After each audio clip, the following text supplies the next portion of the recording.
on me. Okay, thanks a lot. Sorry about that.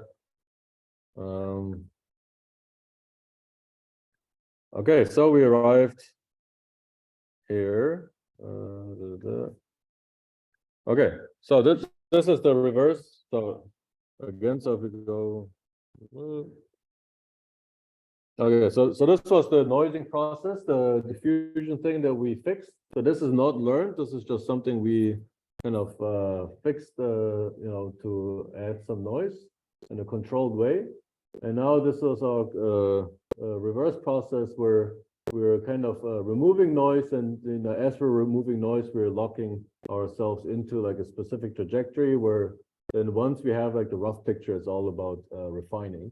And because you have like all of these different steps, it allows the system to get these very high quality images because you're refining with many steps. Early on, the fusion models had like 4,000 individual steps. So that means also that the models themselves are very expensive to run. So, if you use DALL-E, it's going to take some time to generate the image.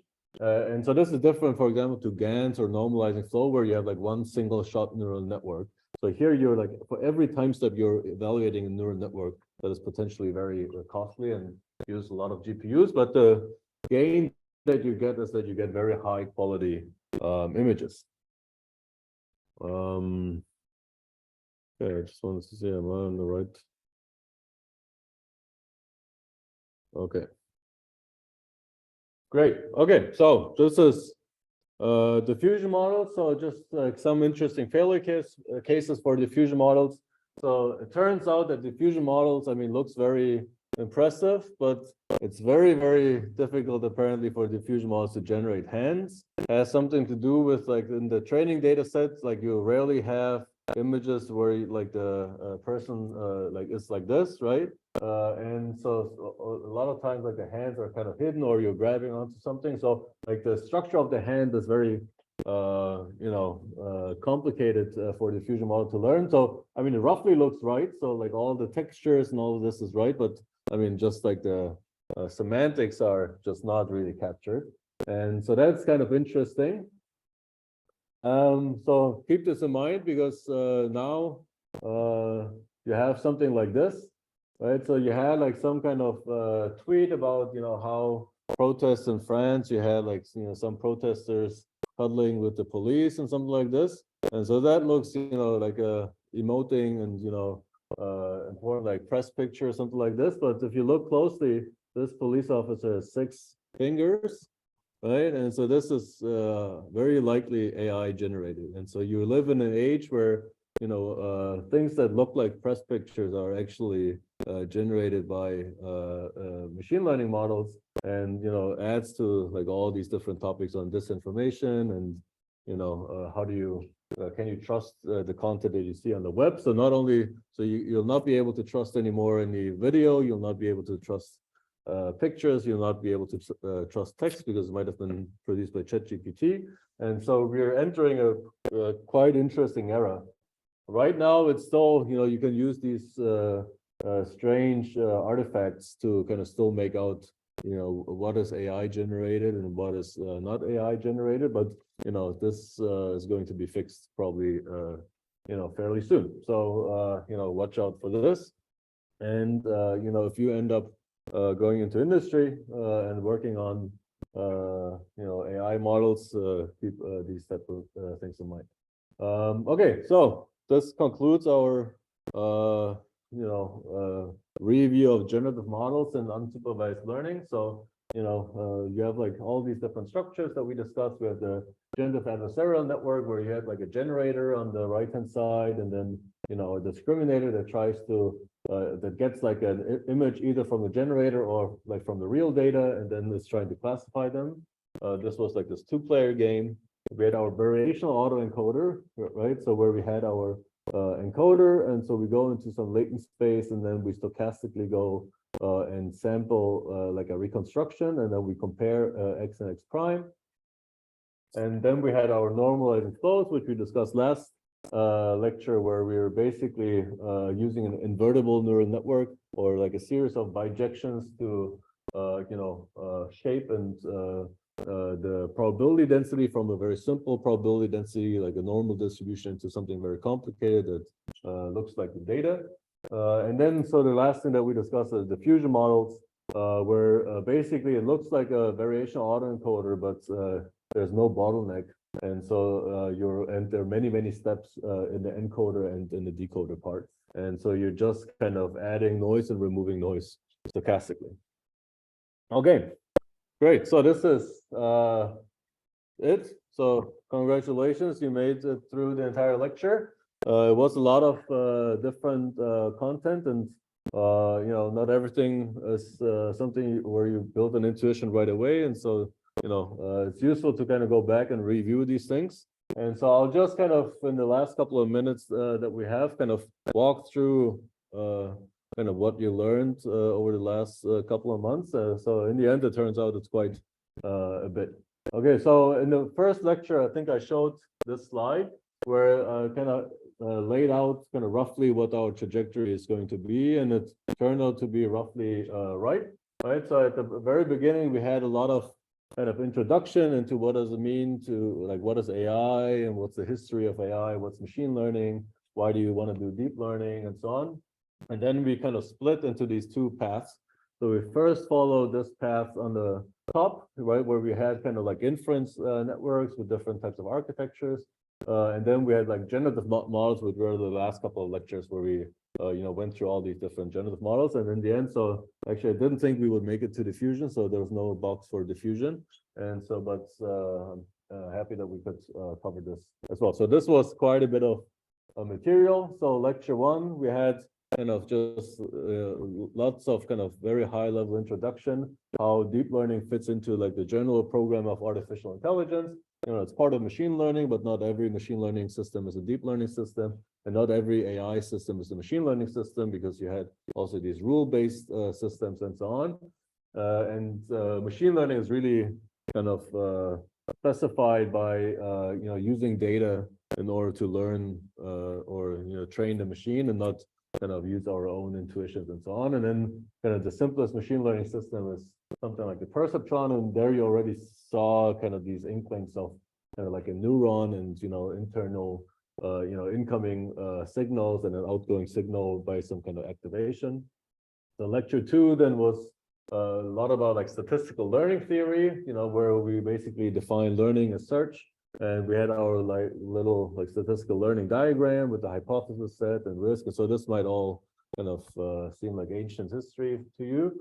And we had our bias variance trade-off, you know, some kind of crazy, you know, like a deep double descent thing where like machine learning lives kind of beyond the standard confines of statistical learning. And so, but we kind of went through how what we're basically doing is like empirical risk minimization. You know, try to train on your training data set, but what you're actually interested in is the validation data set.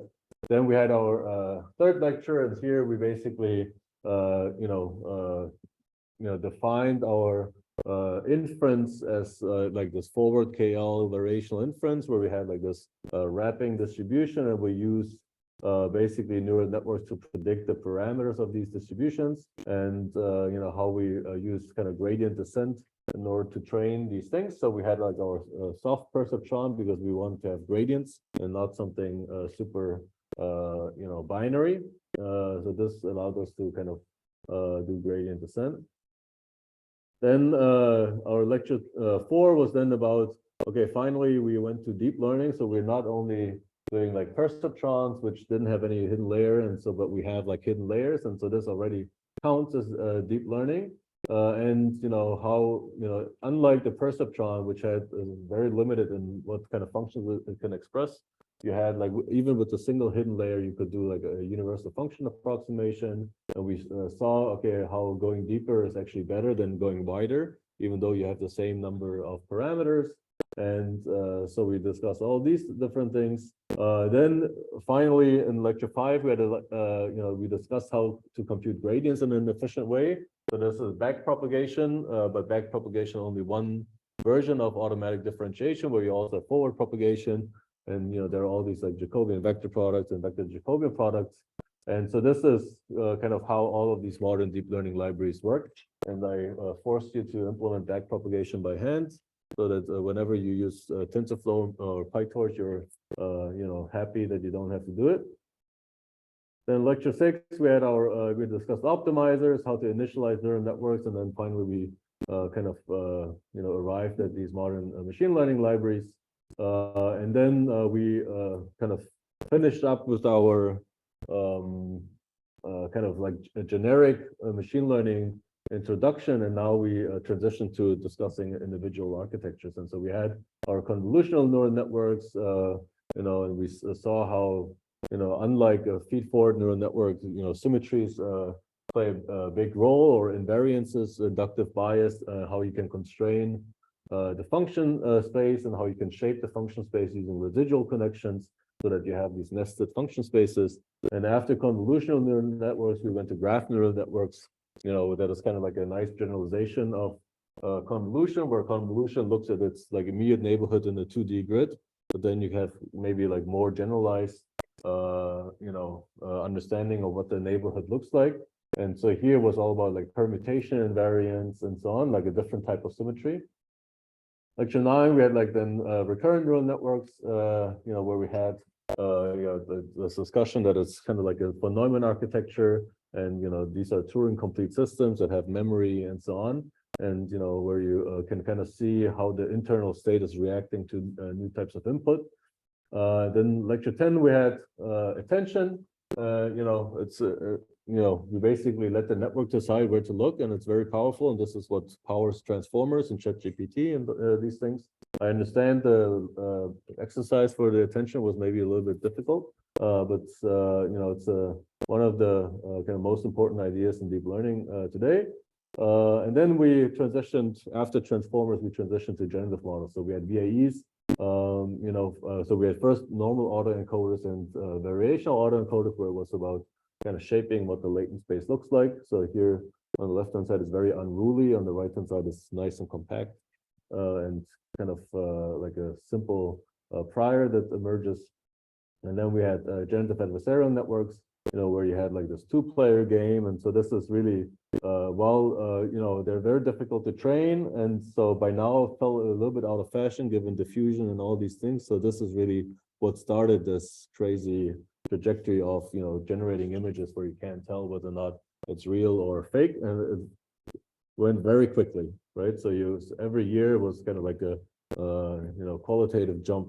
And so now, we arrived at, Midjourney and these things. Then lecture 13, this was just last week with our autoregressive models and normalized flows, and finally we arrived at diffusion models. So you see, okay, so it's a kind of pretty broad overview of all these different things, and so I'll not play these things again. So I'll just close with a few remarks. So deep learning is on an incredible trajectory over the last 10 years. So kind of really all kickstarted with like this ImageNet moment, where like the first time deep learning methods kind of exceeded other types of machine learning methods and computer vision tasks. And so we are now kind of 11 years into this era of deep learning, right? So from 2012 to 2023. And so if you kind of compare this to where you are, like with a different like type of disruptive technology. So the World Wide Web, was invented at the place where also my research is located at CERN, and in the late 80s, early 90s.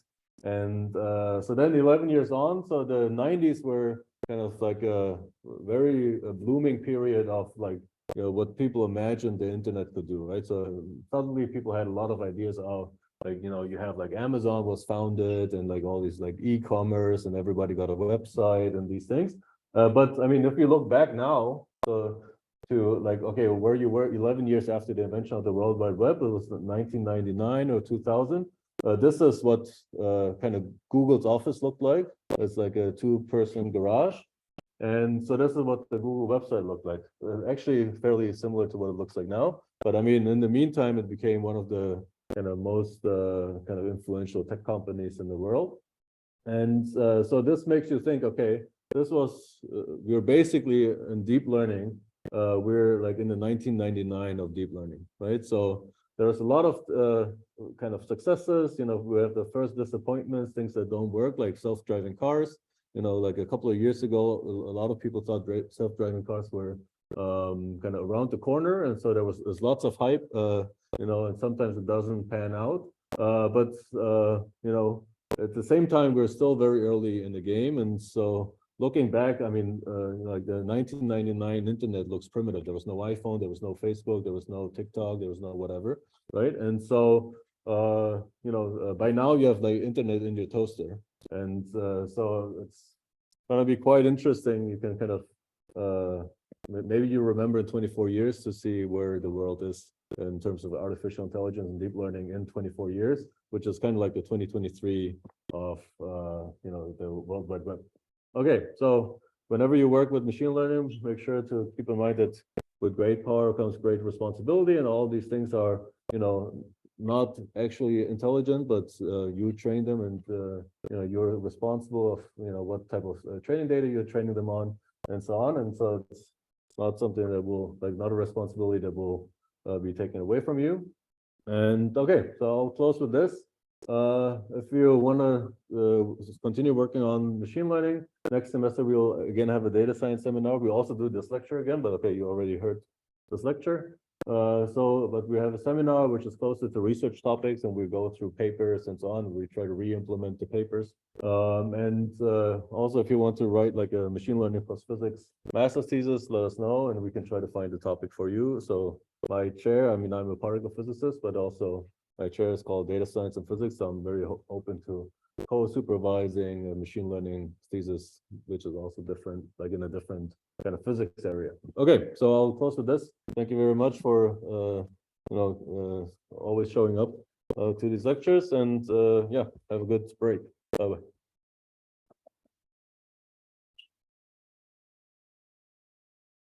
All right, any questions? No?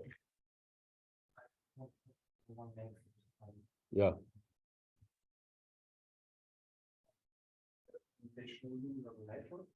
Yeah.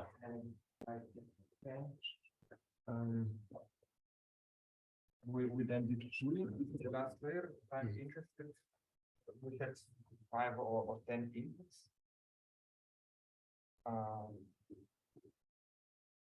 If we would force the neural network to be computational invariant by setting all these weights the same, and like, you know, all these 5 weights, and then these 5 weights the same, and so on, is this trainable then? And these 5 weights the same? In that way, it's definitely computational invariant. Yeah. For time, but does it? Yeah, but this is basically the same thing as saying, yeah, I mean, so you just kind of pool early on. Is that kind of roughly what? Yeah. Yeah, so this is permutation invariance. So one thing that I didn't discuss, so there's a difference between designing a permutation